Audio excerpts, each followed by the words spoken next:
Itu memang naik kereta lagi. Ada motor tu? Ada. Tak ada motor, naik kereta.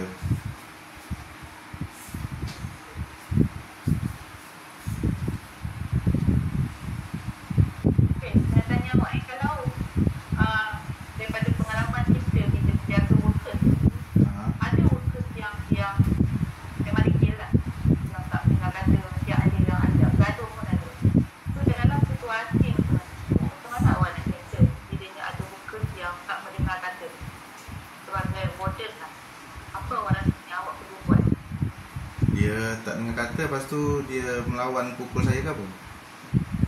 Dia melawan, dah ajak orang gaduh.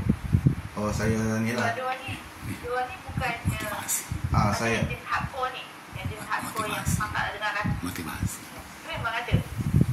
saya tak lawan balik lah. Saya kena profesional, saya bagi motivasi lah kot.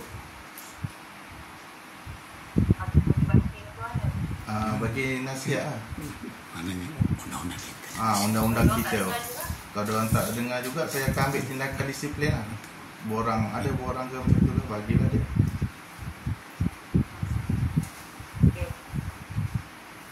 So dia kata yang paling penting kena jaga kemudian model, jangan ada body contact. Okey, Marah, faham.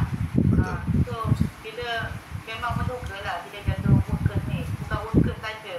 Bila kita menjaga orang, ada waktu yang kita memang akan jadi kurang sabar bila orang tak dengar kata. Itu memang ada lah macam tu.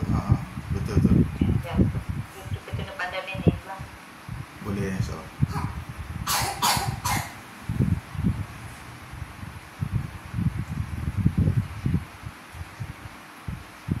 Lepas tu kena biasa lah. Saya tak mission, saya tak tahu lagi.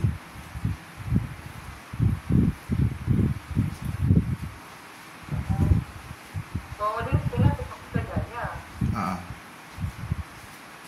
So orang besar di kat sini lah sebenarnya. Bukan kat Kelantan. Bukan, saya lahir je Kelantan. Saya besar kat Putrajaya. Oh.